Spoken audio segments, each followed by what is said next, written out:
नमस्कार साथियों, स्वागत है आपका अपने YouTube चैनल पढ़ाई पाठशाला में।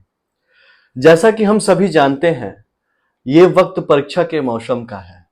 तमाम सारी परीक्षाएं इसी वर्ष होनी तय है। अभी एकलव्य मॉडल रेसिडेंशियल स्कूल की परीक्षा होनी है, उसके बाद फिर आर्मी पब्लिक स्कूल, फिर DSSB की लगातार परीक्षाएं इसी वर्ष होनी तय है। कई सारे मेरे साथियों, मेरे दोस्तों के मैसेज आ रहे थे कि सर TGT हिंदी की तैयारी कैसे करें। तो आज का यह वीडियो इसी विषय से संबंधित है कि हम EMRS TGT हिंदी की तैयारी कैसे करें। साथियों, TGT हिंदी की बात करें तो EMRS में TGT हिंदी के लगभग 606 पद हैं और इतने पद शायद ही दोबारा आपको फिर देखने को मिले। इसीलिए अपनी पूरी ताकत के साथ, पूरी ऊर्जा के साथ इस परीक्षा की तैयारी में आप लग जाइए। और मेरा मानना है कि अगर अब से भी आप तैयारी की शुरुआत करते हैं तो निश्चय है कि आपको सफलता मिलेगी। हमारा काम है दोस्तों बस मेहनत करना, बस पढ़ना।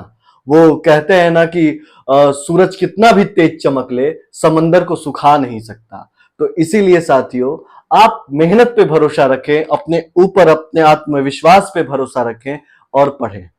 चलिए हम TGT हिंदी के बारे में बात करें कि हम शिक्षक बनने की चाह रखने वाले, अपने को एकलव्य मॉडल स्कूल में एक शिक्षक के रूप में देखने वाले हमारे साथी TGT हिंदी पद के लिए कैसे तैयारी करें, अपने को शिक्षक बनने के लिए कैसे तैयार करें।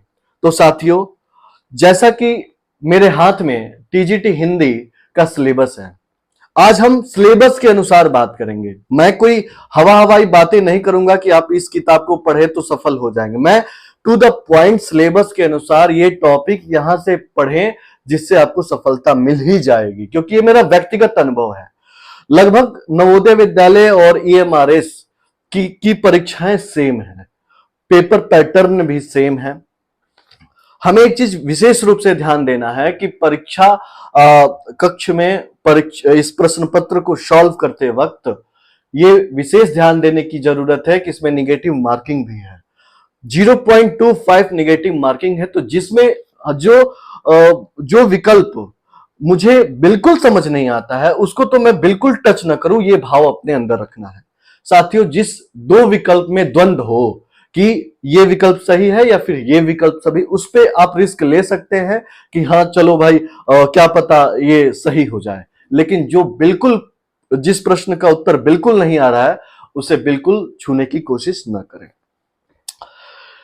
जैसा कि TGT हिंदी के बारे में मैं बता रहा हूं, TGT हिंदी की परीक्षा में हिंदी के 80 प्रश्न आएंगे। अब मैं सिलेबस का रिसर्च कर रहा था तो वो मैं देख पा रहा हूं कि जो 80 प्रश्न आ रहे हैं वो कहां कहां से आ रहे हैं और इसको पढ़ने की जरूरत कैसे है। TGT हिंदी में 65 प्रश्न आपके अपने विषय से रहेंगे, मतलब हिंदी साहित्य और व्याकरण से रहेंगे। 10 प्रश्न पेडागॉजी से रहेंगे, ठीक है दोस्तों, और 5 प्रश्न नेशनल एजुकेशन पॉलिसी 2020 से तथा खेलो इंडिया, फिट इंडिया जैसी योजनाओं से रहेंगे। तो हमें पूरी ताकत, पूरी ऊर्जा अपने विषय पर लगानी है। हमारा विषय अगर मजबूत हो गया तो निश्चय ही हमारी सफलता होनी तय है। अब इसको पढ़ने के तरीके क्या है, कहां से कौन से टॉपिक को हम पढ़ें, इसके बारे में हम जानते हैं। आपके सिलेबस को मैं देख रहा था तो इसमें गद्य साहित्य है, काव्य भाग है और हिंदी भाषा का विकास एवं व्यवहारिक व्याकरण, इन 3 खंडों में पूरे हिंदी के सिलेबस को बांटा गया है। दोस्तों, इसमें जो भाषा खंड है, हम तीसरे खंड की पहले बात करते हैं। भाषा खंड, इसमें टॉपिक दिया है कि हिंदी भाषा का विकास, इसकी उपभाषाएं एवं बोलियां, देवनागरी लिपि में विकास, देवनागरी लिपि और उनका विकास, तथा एक लास्ट में है संविधान में हिंदी की स्थिति, संपर्क भाषा हिंदी, प्रयोजन मूलक हिंदी, कार्यालय हिंदी, मानक हिंदी। इससे लगभग 10 प्रश्न आएंगे ही आएंगे। 65 प्रश्न में से लगभग 10 प्रश्न ये भाषा खंड से आएंगे। इसके लिए अब साथियों के प्रश्न है कि हम कहां से तैयारी करें। एक बाजार में आपको एक पुस्तक मिलेगी दृष्टि पब्लिकेशन की, जो नेट जेआरएफ बेस्ड पे बनी हुई है। मेरे पास भी है, लेकिन ये पुराना संस्करण है। अब नया संस्करण आ चुका है और उसमें बहुत कुछ अपडेट करके लिखा गया है। बहुत अच्छी किताब है साथियों। इस पुस्तक को खोलते ही लगभग 40 पेज, स्टार्टिंग के 40 पेज भाषा खंड से है। अगर आप और उसको पढ़ने में लगभग 1 घंटे लगते हैं, 1 या 1.5 घंटे आपको लगेंगे भाषा खंड को पढ़ने में। तो 1 से ये 1.5 घंटे अगर आप इस पुस्तक से, दृष्टि पब्लिकेशन की पुस्तक से भाषा खंड को पढ़ लेते हैं, तो निश्चय मानिए कि 10 में से 10 प्रश्न आपको आपके हाथ से नहीं जाएंगे, इसी पुस्तक में से आएंगे। ये दावा है मेरा, क्योंकि ये मेरा अनुभव भी है। अब आगे बात करते हैं दोस्तों व्याकरण की। जिस बच्चों का साहित्य बहुत अच्छा होता है उनका व्याकरण थोड़ा सा कमजोर होता है, और जिनका व्याकरण पे पकड़ होती है साहित्य पे थोड़ी सी कम। लेकिन हमें संतुलन बना के चलना है।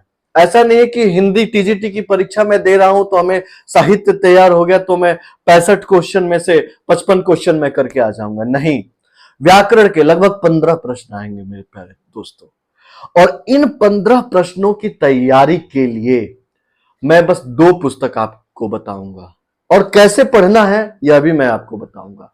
पहली पुस्तक है आदित्य पब्लिकेशन की पुस्तक है सामान्य हिंदी की। ठीक है, ये इजीली सबके पास होती है, नहीं है बाजार में उपलब्ध है सब जगह। ये पुस्तक आप ले लीजिए और इसको पढ़ना शुरू कर दीजिए। अब इसमें मैं देख रहा था तो उच्चारण, वर्तनी, संधि, पर्यायवाची, विलोम, अनेकार्थक, श्रुति संभिन्नार्थक, विकारी शब्द में संज्ञा, सर्वनाम, क्रिया, विशेषण, अविकारी शब्द, फिर रचना की दृष्टि से वाक्य, अर्थ की दृष्टि से वाक्य, पद परिचय, शब्द शक्ति, अलंकार, मुहावरे, लोकोक्तियां, ऐसे सिलेबस में दे रखा है। लगभग 12-13 चैप्टर हमें हिंदी व्याकरण के पढ़ने पड़ेंगे। अब इसको कैसे समेटें साथियों, जैसा कि यह पुस्तक है, अब हम क्या करेंगे कि प्रतिदिन एक चैप्टर पढ़ेंगे। हमें रोज इस किताब को खत्म करने की जरूरत नहीं है। एक कुशल रणनीति यही होती है कि हम एक दिन में एक चैप्टर को पढ़े। जैसे आज हमने संज्ञा उठाया, संज्ञा के सारी थ्योरी इस पुस्तक से पढ़ लिया। लगभग 200 प्रश्न इसी पुस्तक में है, और 200 प्रश्न को संज्ञा पढ़ने के बाद हमने उसको सॉल्व कर लिया। एक और पुस्तक के बारे में बताऊं जो केवल और केवल PYQ है, प्रीवियस ईयर क्वेश्चन पेपर है, जो यूथ पब्लिकेशन की है, सामान्य हिंदी। अब तो इसका नया संस्करण आ गया है, लगभग 10,000 प्रश्न के आ गए हैं। इस पुस्तक में दोस्तों चैप्टर वाइज आपको प्रश्न मिल जाएंगे। आपने संज्ञा थ्योरी आदित्य पब्लिकेशन से पढ़ा, 200 क्वेश्चन उसी से लगा लिया। उसके बाद यूथ पब्लिकेशन से संज्ञा चैप्टर निकाल के उसमें जो 200-250 प्रश्न है उसको लगा लिया। लगभग 300-400 प्रश्न आपने संज्ञा के लगा लिए। अगर संज्ञा से प्रश्न परीक्षा में पूछ दिया तो विश्वास मानिए इन 400 प्रश्नों को अगर सॉल्व करके जाएंगे तो उसके अलावा अन्य कहीं से प्रश्न नहीं पूछेगा। ठीक इसी प्रकार से आप मुहावरे कर लीजिए, लोकोक्तियां कर लीजिए, पर्यायवाची कर ले, सर्वनाम कर ले, अलंकार कर ले। अलंकार जरूर करके जाना है, क्योंकि टीजीटी हिंदी में छंद नहीं पूछता है तो अलंकार दे देता है। अलंकार से प्रश्न जरूर पूछता है। जो शब्दालंकार है, जो अर्थालंकार है, उसको पढ़ के जाना है। श्लेष अलंकार, उपमा अलंकार, यमक अलंकार, इसमें से हमेशा बच्चों को कंफ्यूजन रहता है। तो जितनी अधिक प्रैक्टिस आप करेंगे उससे आपकी कंफ्यूजन दूर हो जाएंगे। तो ये रहा व्याकरण की बात। अब आगे बढ़ते हैं साहित्य पर। दोस्तों जो गद्य साहित्य है, गद्य साहित्य से बहुत अधिक क्वेश्चन आएंगे। सबसे अधिक जो प्रश्न पूछे जाने की संभावना है वो गद्य साहित्य से रहती है, क्योंकि उसमें उपन्यास भी है, नाटक भी है, कहानी भी है, निबंध भी है, आलोचना भी है, अन्य गद्य विधाएं भी हैं, तो जीवनी भी है। तो साथियों अब इसको पढ़ने के लिए आप केवल और केवल गोविंद पांडे और सरस्वती पांडे की हिंदी भाषा एवं साहित्य का वस्तुनिष्ठ इतिहास केवल आप पढ़ के जा रहे हैं, इसको कई बार तैयार करके जा रहे हैं, तो आपका पेपर बहुत अच्छा पेपर हो जाएगा। अलग से अन्य कहीं किसी बुक की तरफ दौड़ने की जरूरत नहीं है। इसको आप बार बार पढ़ें, मैं आगे बताऊंगा कि कैसे पढ़ें। इसको बार बार पढ़ें, उसके बाद आप प्रश्न लगाएं। प्रश्न के लिए आप यूथ पब्लिकेशन का ही प्रीवियस ईयर क्वेश्चन पेपर की एक पुस्तक आती है, जो टीजीटी पीजीटी लगभग सभी आज तक के एलटी ग्रेड जीडीसी तमाम सारी परीक्षाओं में जो प्रश्न हिंदी साहित्य के पूछे रहते हैं, उससे प्रश्न आता है। तो उस क्वेश्चन को जब आप लगा लेंगे तो आप खुद में एक मजबूती, साहित्य की दृष्टि से एक मजबूती महसूस करेंगे और परीक्षा में जाएंगे तो बिना सोचे समझे आपके सारे प्रश्न हल हो जाएंगे। बहुत अधिक गंभीरता से, गहराई से पढ़ना है तब आप दृष्टि पब्लिकेशन की पुस्तक को छू सकते हैं। लेकिन सरस्वती पांडे, गोविंद पांडे को पढ़ने के बाद, ये पुस्तक तैयार करने के बाद, अगला है काव्य भाग। हिंदी काव्य का विकास, आदिकालीन काव्य, भक्तिकालीन काव्य, रीतिकालीन काव्य और आधुनिक काव्य। ये भी आप सारा सिलेबस इसके गोविंद पांडे, सरस्वती पांडे की पुस्तक से पढ़ें और विश्वास कीजिए पूरे साहित्य के प्रश्न आपको इसी पुस्तक से और जो आप प्रीवियस ईयर क्वेश्चन पेपर लगाए होंगे उससे आने के फुल चांसेस हैं। ये रहा दोस्तों साहित्य की बात। अब बच्चों के प्रश्न ये कि सर हमारा शेड्यूल क्या रहे पढ़ने का।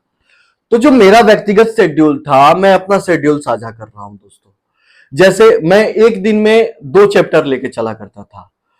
जैसे सोमवार है, सोमवार को मैंने आदिकाल पढ़ लिया, फिर आधुनिक काव्य पढ़ लिया। आदिकाल मुश्किल से 1 घंटे लगते हैं खत्म करने में गोविंद पांडे से, और आधुनिक काल खैर बड़ा है तो 2 या 2.5 घंटे आपको लगेंगे। लगभग 3.5 घंटे 4 घंटे में आपका थ्योरी समाप्त हो जाएगा। 1 से 1.5 घंटे आप लगाइए क्वेश्चन, प्रीवियस ईयर क्वेश्चन लगाने में, तथा इसके साथ 1 चैप्टर प्रतिदिन आप व्याकरण के लगाएं। उसी तरह दूसरा दिन जो मंगलवार है, उस दिन आप रीतिकाल और फिर उपन्यास को पढ़ लिया और अभ्यास, उसके साथ आप 1 चैप्टर हिंदी व्याकरण के पढ़ लिया। तीसरे दिन बुधवार को भक्ति काल और निबंध को पढ़ लिया, फिर आप 1 चैप्टर व्याकरण के, फिर 100-150 प्रश्न आपने सॉल्व कर लिए। चौथे दिन नाटक और भाषा खंड को लगा लिया। 5वें दिन कहानी और अन्य गद्यविधा को लगा लिया। 6ठे और 7वें दिन आप केवल अभ्यास कीजिए, क्वेश्चन का अभ्यास कीजिए। ठीक है, क्वेश्चन के अभ्यास करने से ये लाभ होते हैं कि आते हुए प्रश्न आपको परीक्षा कक्ष में गलत नहीं हो सकते हैं। बहुत मजबूती के साथ आप प्रश्नों को हल करेंगे और सफलता बहुत करीब रहेगी साथियों। तो मेरा शेड्यूल ऐसा ही था कि मैं प्रति वीक अपना सिलेबस खत्म कर देता था। इस तरीके से मैं 1 महीने में लगभग 4 बार ये गोविंद पांडे और क्वेश्चन आंसर प्रैक्टिस कर लेता था। ये रही पेपर सेकेंड की बात। जो पेपर फर्स्ट की बात है दोस्तों, उसमें क्वालिफाइंग इन नेचर के 3 खंड आपके रहेंगे टीजीटी में, 30 नंबर के। ये आप क्वालिफाइंग करेंगे तभी आपकी मूल कॉपी साइन होगी, इसीलिए इसको गंभीरता से लेना है। जो बच्चे हिंदी साहित्य से हैं, हिंदी व्याकरण से है, वो अपनी व्याकरण पे मजबूती इतना कर ले कि व्याकरण के जो 10 क्वेश्चन प्रथम खंड में आएंगे उसमें से 8-9 ये इसके मार्क्स जोड़े नहीं जाते हैं, ये बस क्वालिफाइंग इन नेचर है। तो जो क्वालिफाइंग इन नेचर का है वो 3 खंड में आएगा। पहला खंड हिंदी, दूसरा खंड आपको अंग्रेजी रखना पड़ेगा, और तीसरा खंड जो हिंदी भाषी क्षेत्र के लोग हैं वो अपना हिंदी रख सकते हैं। सॉरी। इस तरह से आपको लगभग 20 प्रश्न आपको अपने विषय से मिल जाएंगे, हिंदी व्याकरण से मिल जाएगा, और 40% क्वालिफाई करना जरूरी है। तो 10 में से 4 क्वेश्चन हमारे सही होने चाहिए, लेकिन यह भी ध्यान देना है कि वो 4 सही हो, क्योंकि इसमें माइनस मार्किंग है 0.25 का। तो इसलिए कोशिश करें कि 10 में से 6-7 क्वेश्चन, 8 क्वेश्चन सही करें। जो दूसरा खंड है इसमें वह अंग्रेजी का है, जनरल इंग्लिश का है। हिंदी साहित्य से तैयारी करने वाले बच्चों का मतलब अंग्रेजी व्याकरण थोड़ा सा कमजोर होता है, तो बहुत ज्यादा परेशान होने की जरूरत नहीं है। लगभग 5 क्वेश्चन पैसेज के आते हैं। प्रतिदिन आप पैसेज का अभ्यास करें। अभ्यास कैसे करें? आप थोड़ा सा न्यूज आर्टिकल पढ़ना शुरू करें। अंग्रेजी व्याकरण के कहीं पैसेज हैं, कुछ है तो उसे पढ़ना, रीडिंग करना शुरू करें। तो अनसीन पैसेज आप वहां से सही कर सकते हैं। उसके बाद टेंस, वॉइस, नरेशन, ये 3-4 जो अंग्रेजी व्याकरण के चैप्टर है उसको आप करके जाएं। और एक इसमें टॉपिक है फिलिंग द ब्लैंक्स का। जब आप पैसेज को प्रतिदिन पढ़ेंगे, कोई आर्टिकल अंग्रेजी का पढ़ेंगे, तो ये भी संभवतः पूरे चांस है कि फिलिंग द ब्लैंक्स आपका सही हो जाए। इस तरीके से आप अंग्रेजी व्याकरण में भी 5-6 नंबर, 5-6 क्वेश्चन धूमधाम से ला सकते हैं। अब बात करते हैं 40 मार्क्स के 40 क्वेश्चन के बारे में, जो बाहरी दुनिया से हैं, जो हमारे विषय से संबंधित नहीं है। दोस्तों, वह है जनरल अवेयरनेस के 10 क्वेश्चन, रीजनिंग के 10 क्वेश्चन, आईसीटी के 10 क्वेश्चन और टीचिंग एप्टीट्यूड के 10 क्वेश्चन। 2-2 मिनट में मैं इन चारों के बारे में बातचीत करके अपना वक्तव्य यही समाप्त करूंगा। जनरल, ये 10-10 नंबर के जो प्रश्न आ रहे हैं उन पे बहुत ज्यादा ऊर्जा खपाने की जरूरत नहीं है। आप अपने विषय को मजबूत करें, साहित्य को मजबूत करें, व्याकरण को मजबूत करें और इनमें से कोई 2 विषय ठीक से पढ़ ले। जैसे रीजनिंग है, रीजनिंग प्रैक्टिस से होती है, अभ्यास से होता है। अभ्यास से आप रीजनिंग के बहुत कम समय में बहुत अच्छे और बहुत आसान प्रश्न आते हैं। ब्लड रिलेशन से, दिशा से, जंबल वर्ड से ऐसे क्वेश्चन आ जाते हैं रीजनिंग में। तो इसके लिए आप अभ्यास करें। अभ्यास कहां से करें? जहां से मैंने अभ्यास किया वो एक अतुल अवस्थी सर हैं अड्डा 247 पर। वो प्रतिदिन आपको वन डे एग्जाम के लिए कब से कब 50 प्रश्न यूट्यूब चैनल पर लेकर आते हैं और वो लगाते हैं। तथा ध्यान मंत्र में एक संदीप सर हैं। आप ये न देखें कि किस विषय और किस पोस्ट की तैयारी के लिए ये रीजनिंग के क्वेश्चन लगवाए जा रहे हैं, आप बस उसे लगाइए और विश्वास मानिए कि आप 10 में से 10 क्वेश्चन सही करके आएंगे। साथियों, मेरा जब नवोदय विद्यालय का पेपर था तो 20 प्रश्न आए थे, तो मेरे 19 सही थे। तो आपके 10 में से 10 सही होंगे अगर आज से आप प्रैक्टिस करते हैं तो। जनरल अवेयरनेस के लिए लुसेंट की एक किताब आती है सामान्य अध्ययन की, उसमें उसको आप पढ़ सकते हैं। पूरा पढ़ने की कोई जरूरत नहीं है। पॉलिटी के सेक्शन में आप जितने आर्टिकल्स हैं उसको एक देख लें। आर्टिकल 1 to 51 मौलिक कर्तव्य तक विशेष रूप से देखें। आपातकाल के दौर की स्थिति के जो आर्टिकल्स है उसको देख ले। दल बदल कानून, ये सारी चीजों के बारे में थोड़ी सी जानकारी ले ले। उसके बाद जो हिस्ट्री है, हिस्ट्री में 1857 से लेके 1947 तक के खंड को आप विशेष रूप से फैक्ट के रूप में याद कर लें। ठीक है।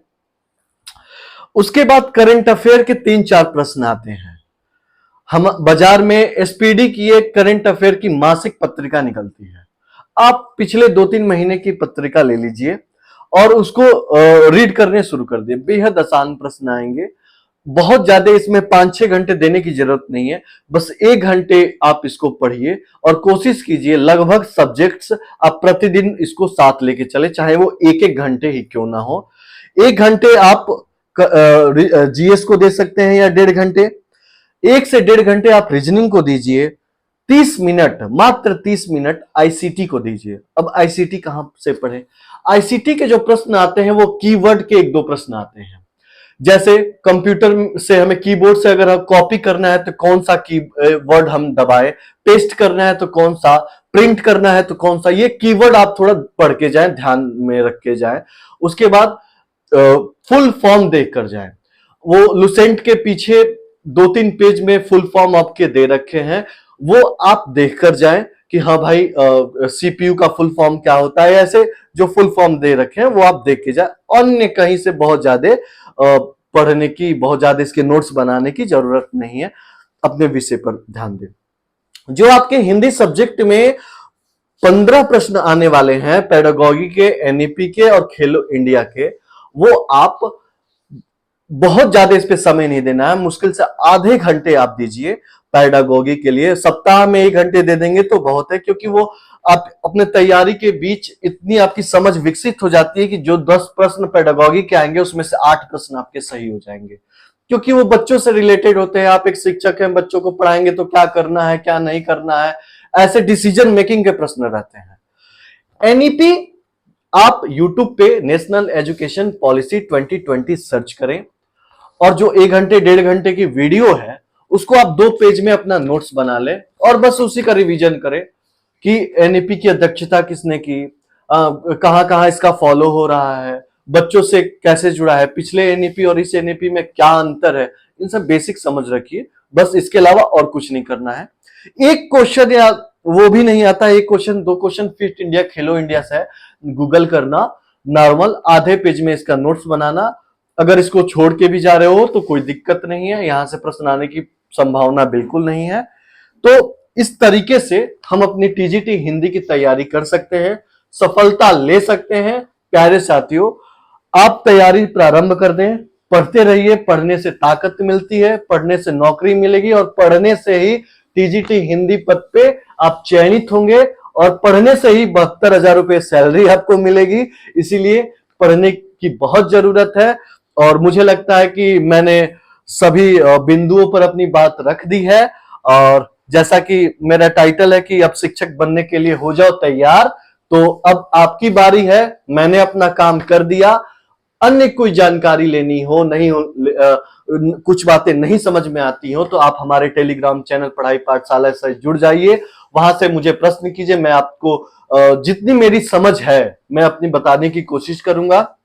यूट्यूब पे आप जुड़िए, लाइक कीजिए, सब्सक्राइब कीजिए। ये आपका अपना चैनल है, ये हमारी टीम की एक छोटी सी शुरुआत है कि सही रणनीति, सही जानकारी हम आप तक पहुंचाए बिना किसी भेदभाव के, और आप सभी सफल हो एक शिक्षक के रूप में, खुद को किसी संस्थान में देखें। इसी के साथ मैं अपने वक्तव्य को यही समाप्त करता हूं। धन्यवाद, नमस्कार।